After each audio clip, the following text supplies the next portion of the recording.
in a traditional Jewish wedding and a traditional Jewish marriage, there is minimal contact in public because every contact is an act of potential intimacy and connection. Okay, friends, the story begins. We are diving into the beginning of tractate Kesuvois, Ketubot. This is the tractate that discusses many of the laws of marriage, many of the practices of the Jewish wedding. A ketubah is the marriage document, and there's a lot of details highlighted in this tractate. And the tractate opens up with a wedding tradition, which we do not perform anymore. And I'm going to be a little vulnerable with you. When I had first read this portion of the Talmud, it bothered me, which is what pushed me to give a class specifically on this, because that challenged me to do a lot of research and discover incredible meaning and insight in the opening paragraph of this section of the Talmud. So if you look at the very first paragraph on 2a, I'll read it in the Hebrew and translate it, and you're welcome to follow along in Hebrew or in English. We're going to start with that first paragraph. This is actually the Mishnah. And the Mishnah says, Besula. Besula is a lady who had never been married before. Niseis liyoim harvi'i. The practice was that she would get married on a Wednesday, specifically a Wednesday. The almana, a widow, or somebody who has been married before, essentially, liyoim hachamishi. She'd get married on a Thursday. Why would a lady who had not been married before specifically get married on a Wednesday? So the Talmud continues, Shepa'ame b'Shabbos, batei dinim yoishvim, ba'ayares. 2 days a week, the courthouses, the Beit Din, they were open 2 days a week, Bayom Hashenu ve'yom HaChamishi, Monday and Thursday. Shim hayaloi tainas besulim, hayamashkim leveisdin, and were there to be some sort of claim, let's say a claim of infidelity, premarital infidelity, the husband would be able to take her to court the next day. So it's always good to have a wedding the day prior to courts being open, just in case anything goes downhill real quick and you got to show up to court and kind of straighten things out. So let me give a little context here. In a Jewish marriage, there are two portions, two steps of a marriage. Step number one is called the Kedushin, and that's when the husband gives either a ring or somehow creates this level of acquisition, this level of designation, right? You are my wife. Hareat mekudeshet li. You are holy to me. You're sanctified to me. That's called the Kedushin. That's the first part of the marriage. Then there is the chuppah. Now, if you go to a Jewish wedding, you'll notice the groom giving a ring to the bride and saying that line, Hareat mekudeshet li, you are betrothed to me. And then there is the chuppah ceremony. And we do it all at once. So you wouldn't notice that it's two different steps. That is the practice these days. But it was common practice ages ago to hold them 1 year apart. So there would be the Kedushin, where they would halachically be married. The Torah would consider them married, but they wouldn't live together until they had a chuppah, which would be performed a year later. When should that chuppah be performed? On a Wednesday, because this entire year they technically had been married. And in case there was some sort of concern of pre-chuppah infidelity, she'd be liable because she's technically married this whole past year. And it's good to hold the wedding the day before court. Rashi explains, if you have the court open next week and you can't get to the court on time, he might cool down and calm down, and that could be problematic. I'll tell you why this didn't sit well with me. And again, the Talmud doesn't need to sit well with me. I need to sit well with the Talmud. There's obviously something I'm not understanding. That was the thought process here. But it wasn't sitting well because the foundation of relationships is trust. And this does not seem like we're starting off with a foundation of trust. Make sure to get married close to the dates that courts are open, just in case, right? The just in case attitude doesn't seem like a very trusting relationship. Um, there's a book called Chovot Halevavot, Duties of the Heart, and it was a book authored in the 10th century by Rabbeinu Bachaya, Sephardic rabbi who lived in the Arab regions. It was actually originally written in Arabic. It was later translated, and he describes how to engage emotionally in Judaism. And he has different sections. He has a section describing faith, a section describing love, and he has what's called the Shar HaBetachon, the gate of trust, the whole section describing trust, how to trust God. And he writes in the introduction to that section that trust in God is foundational to our relationship with God. How do you have a relationship with someone you don't trust? To me, when I read this passage in the Talmud, it's like, if there is no trust here, what is the relationship founded on? Why are we assuming no trust? Why don't we assume everything's going to be okay? And God forbid, if there's a problem, figure out a court situation later. Now, the commentaries explain, just this is parenthetically, that this doesn't apply anymore because you don't have any court dates. You don't have a Beit Din that has like dates. You schedule appointments. If somebody had to go to a rabbinical court and summon a court of rabbis to figure out issues, you'd schedule an appointment, but it's not like you used to have centralized Judaism. You have the high court, rabbinical court, the Sanhedrin in Jerusalem, and it was like, these are the dates that we operate. And if you're on a smaller city, okay, these are the dates that we operate. You don't have that anymore. But here's the interesting thing. When did the sages decree, make sure to do the wedding on a Wednesday because courts open on a Thursday? The Talmud explains this started in the days of Ezra the scribe. What is unique about that time period? I'm just positing this idea for a moment. I haven't seen this explanation clearly, but I'm positing this idea. What is Ezra known for? What was unique about that time period? It was the generation post destruction of the Beis Hamikdash, the first generation of exile. So you got to wonder how their spirit was, what their spiritual engagement was like.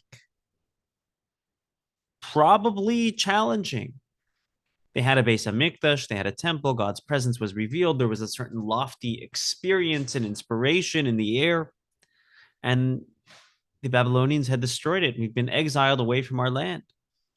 And the Rambam writes that it's for this reason that Ezra initiated the concept of structured prayer with a siddur. There's no more inspiration. So we have to like schedule it in with the siddur. That's why he authored the Kaddish and many of the other prayers. It was at this point in history that the courts started being open just Mondays and Thursdays. And it was at that point where they made this decree to get married on a Wednesday so that the next morning, if God forbid you needed to go to court, it's a Thursday. It's all this to say that this is an exile mindset. This is not an ideal mindset. Fortunately or unfortunately, we figured out how to deal with exile. It's no longer a big shock to us many, many years later. But here's an interesting thing. One way to look at it is that scheduling a wedding, let me put it this way. If I were to say to my bride, let's make this wedding on a Wednesday, just in case, courts are open Thursday, that might be offensive, right? But what if I didn't have to say that? What if that was just the standard? Right? There's no lack of trust being pointed at any individual. This is a standard procedure. And that standard procedure is going to do two things. Number one, it's going to show trust. I'm confident having this wedding right before the courts are open because I'm not even going to need those courts. I don't feel threatened by the concept. The fact that I don't feel threatened by the concept is an even deeper and greater sense of trust. Commentaries also point out that the fact that everybody's doing it will also push people to behave themselves and to not, God forbid, end up in a situation where there is premarital infidelity, or really technically postmarital infidelity, because the wedding is being scheduled right before a court date. So all these things, to me, made the understanding of the mission a little bit more clear. What first seemed as a lack of trust, I don't trust you, I'm going to make the wedding right before the court date, is actually the deepest expression of trust. We're so confident that there's nothing to feel threatened or fearful of. If you were to scroll a few other more pages into the Talmud explores a deeper reason as to the significance of getting married on a Wednesday. There's the basic halachic reason, the reason we had just explained, right? To create boundaries that can prevent, God forbid, infidelity. But the Talmud says there's a deeper reason. What's the significance of getting married on a Wednesday? And again, this section of the Talmud is pretty explicit about the marriage process. You get married on a Wednesday, the couple spends their first evening together. And when are they spending their first evening together? On a Thursday. The whole point of having a wedding on a Wednesday is so they could spend their first evening on a Thursday, because Judaism, the day follows the night. Wednesday night is technically, Yom Chamishi is technically Thursday from a halachic standpoint. So their first evening together as a married couple is a Thursday. And the Talmud says, what's unique about Thursday? That's what happened the first Thursday of existence. What was created on Thursday? Fish. That's when the sea creatures were created. And God blessed the fish. What did God tell the fish? Peru viruvu. Be fruitful and multiply. Now, God also told humans to be fruitful and multiply, right? We'll get to there in a second. But God told the fish to be fruitful and multiply, and it's a blessing for them to spend their first evening together, their first connection of intimacy, with the mindset that we want to inhabit, we want to habitate this world. We want to procreate and create a strong sense of humanity in this world, of continuity in this world.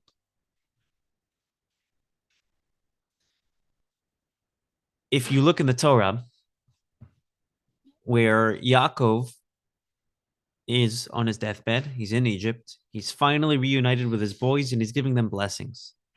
He's giving his son Yosef a blessing. And what's the blessing that he conveys to Yosef? He says, Hamalach hagoel oti. May the redeeming angel redeem me, and may it bless the children. And he concludes the blessing with V'yidgu larov bekerev haaretz. May your children be like fish among the earth. He blesses Joseph that his children and the Jewish people are going to be like fish. V'yidgu larov, they're going to be like fish. What is so unique about fish? You look at Rashi, and Rashi says fish are fruitful and multiply a lot. And that's the blessing. But humans also do. So why bless them to be like fish? Why not bless them to be like humans? So the commentaries explore a little bit deeper and say that what is unique about fish? Fish are covered by the water. Fish live private lives. Fish have the ability to multiply so much because they live a life of privacy, of modesty. They're not ostentatious. They're not showing themselves. We don't see fish. They're totally covered by the water. And that symbolism of being covered, of being what we call in Hebrew tsanua, tzniut, modest, private, attracts blessings. This couple, their first act of intimacy together, their first evening together as a married couple, is on the day fish were created, is on the day that the notion of covering and modesty and privacy was introduced to this world. And that's how they're starting their wedding. That's how they're starting their marriage. That's how they're starting their connection and their life together on a Wednesday so that they can unite that evening on a Thursday where there is this incredible deep sense of connection that comes through privacy. And when there's privacy, there's blessing. And Judaism really values privacy when it comes to couples. With a traditional Jewish wedding, there's in a traditional Jewish marriage, there is minimal contact in public because every contact is an act of potential intimacy and connection. And like those fish, we cover up. There's a commentary on the Talmud authored by Rabbi Yosef Chaim of Baghdad. He was known as the Ben Ish Chai. He lived in the, I believe, the mid 1800s. And he points out something interesting. He points out that Shabbos, when does the energy of Shabbos start? The preparation of Shabbos start? Wednesday. Starts Wednesday, right? And when does the energy from Shabbos end? It ends Tuesday, right? We can wish people good Shabbos as early as a Wednesday. We can even say Havdalah. If we neglected to do it Saturday night, we can say it up until Tuesday because the energy of Shabbos starts 3 days prior and ends 3 days later. But what? But can't you not eat until you say Havdalah? You can't eat until you say Havdalah. But let's say you had forgotten to say Havdalah, right? Or let's say you live in Alaska and it's like, the sun doesn't set till like 10 p.m. or 11 p.m. and you want to go to bed. So you could say, right, there's situations where you would say Havdalah a different day. You have till Tuesday to do it, theoretically. So he says the wedding starts on a Wednesday. The 7 days of feasting, the Sheva Brachot, ends on a Tuesday. Which means the 7 days of celebration of that couple takes on that sacredness and energy of Shabbos. Because what's Shabbos? Shabbos is a heightened awareness and connection with God. It's the day that God says, I'm not creating with action, I'm going to create, or speech, I'm going to create with thought. Right? Your relationship that your thoughts have with you are much deeper than your relationship that your words have with you. Right? Nobody knows, your thoughts are intimate. Nobody knows what's going on in your mind. So Shabbos is a day of thought. It's a day of, that's why we don't work on Shabbos. We don't do things on Shabbos. The world is elevated to a heightened level of connection. And this is what the couple is experiencing their first week together, their first celebration together. That's what the Ben Ish Chai says. I read recently from another commentator, a Sephardic commentator known as the Chida. Chida is an acronym for Chaim Yosef David Azulai. And here's what the Chida says. Why does a couple get married on a Wednesday? Right. He's going back to the original question. So there is the technical reason, but there's always the deeper significance. We know the technical reason with the courts. We know the homiletic reason. But there's a deeper reason. He says, think back historically. The first Wednesday, what happened? What did God create on Wednesday? On Wednesday, God installed the sun and the moon. And what is the significance of the sun and the moon to marriage? That is what marriage is. That dynamic that sun and moon has is the dynamic of marriage.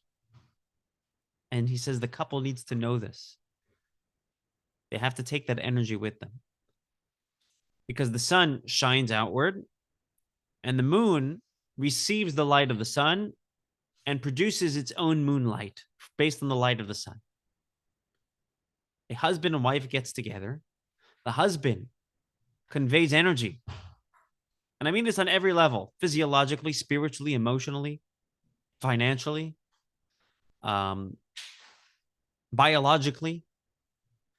The husband is giving to the wife like the sun is giving to the moon.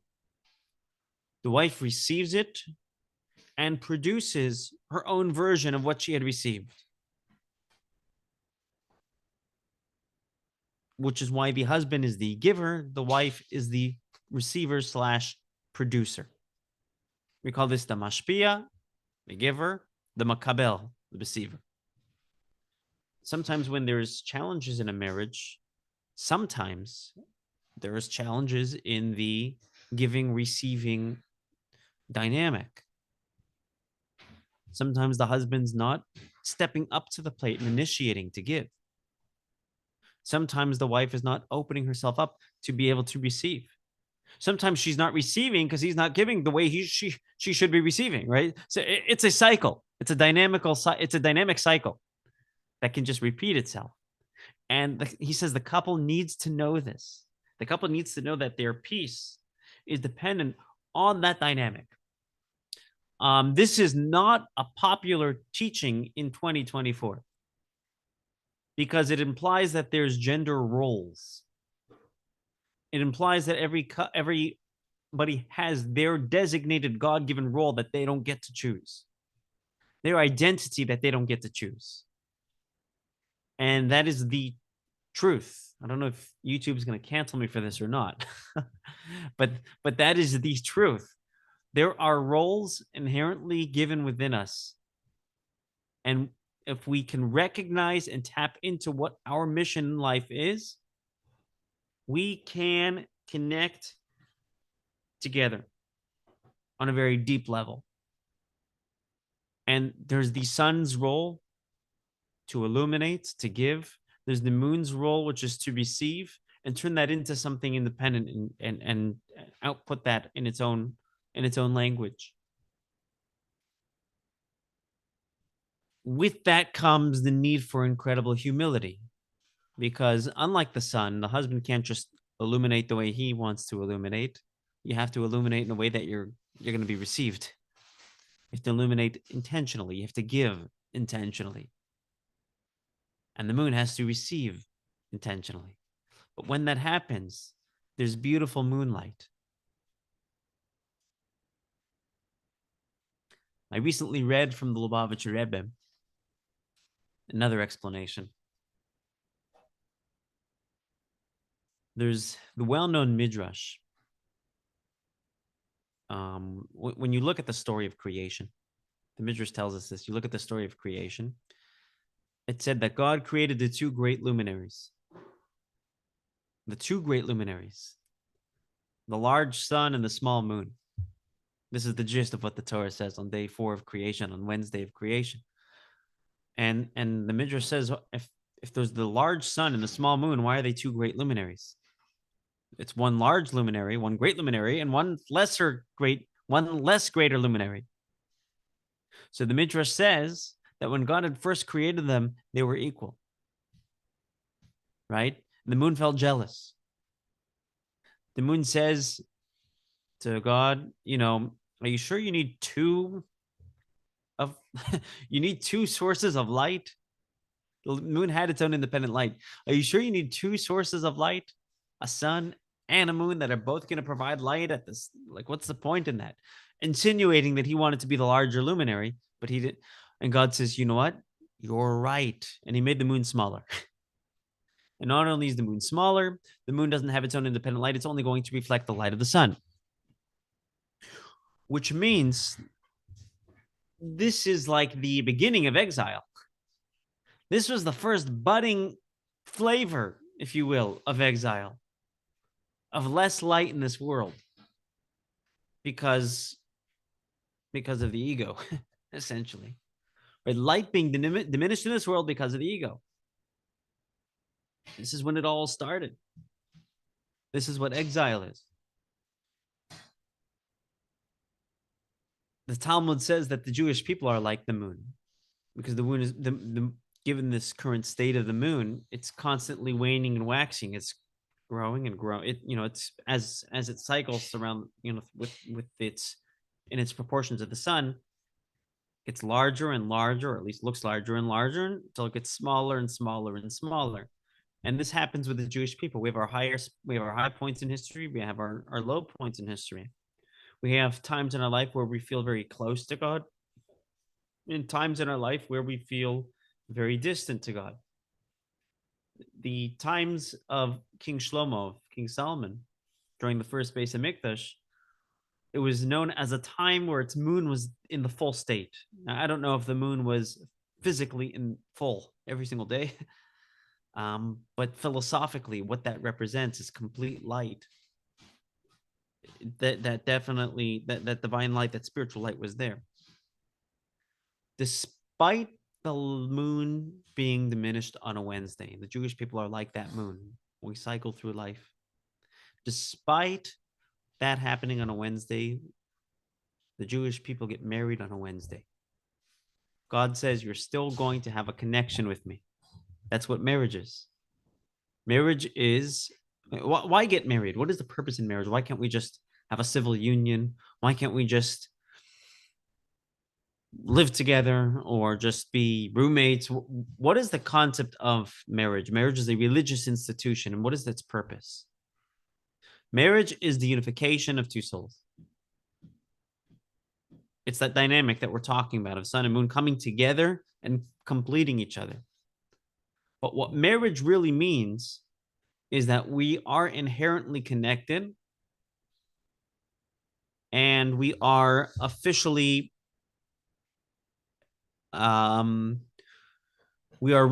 this inherent connection was from day one of our existence, but now we know it because we're married. A husband and wife are inherently one. Are one. It's almost, it's not like a union, it's more like a reunion. It's your other half. Which means, by the way, when there's issues in a marriage, there's still a connection. They might not feel the connection. Emotionally, they might not be connected. Intellectually, they might not be connected. Behaviorally, they might not be acting in a way that they're connected. But if you dig deep enough, there is a connection. And that's why, by the way, divorce is such a painful concept, because divorce is an amputation of one entity. It's a split of one entity. That's what marriage is we're one entity. We get married on a Wednesday, on the day where there's less light in this world because the moon had an ego. The moon representing the relationship that the Jewish people have with God, us trying to reflect his light. On that day, God says, we're still married. We're still connected. Marriages are on Wednesday. That's the deeper Kabbalistic paradigm reason why a marriage is always on a marriage traditionally was on a Wednesday. Because even in life where we feel most disconnected from God, deep down inside, the connection is still there. Like a marriage. Where even if there are issues in that marriage, the connection is still there, deep down inside. That's why I there's this therapist I was listening to online, and I may have shared this with you before. And he said that when couples come into him, instead of asking, "So what brings you here?" Right? Tell me about the worst part of your connection. Right? He doesn't ask them that. He says, "How did you meet?" He wants to identify their high point. What we're saying here is that there's a very, very deep high point, a very deep inherent connection that needs to be identified, a deep connection with God that needs to be identified. Just parenthetically speaking, I think this is worth mentioning. We have a practice once a month to do the Kiddush Levana, the blessing that we recite, praising God as the new moon is advancing. So it's a blessing that's recited always before the 15th of the Hebrew month, sometimes before the 14th of the Hebrew month, but before the moon reaches completion, as it's on its way to completion, we praise God and we do a special blessing. We usually do it Saturday night, Motzei Shabbos, and we get together with a minyan ideally, and we recite this blessing. And Rav Moshe Isserlis, known as the Ramah, he was the famous Ashkenazic rabbi of Warsaw. And he writes that there's a tradition to dance at the Kiddush Levana, at this service, to dance as you would at a wedding. The way you dance at a wedding, this is how you should be dancing here. And in fact, in many communities, they do this. In many communities, Saturday night during Kiddush Levana, a band rolls up out of, where'd you get a band from? You just ended Shabbos. But somehow a band rolls up and there's music. If you go to 770, they close the street off. There's music and there's dancing. And the reason is because it represents this marital connection we have with God, like that moon. Even when the moon seems at its most smallest point, it's still there. The connection is still there. Even though God reduced the light, right, on a Wednesday, we're still going to get married on a Wednesday. We're still going to celebrate that connection. Okay, and that's my story, and I'm sticking to it.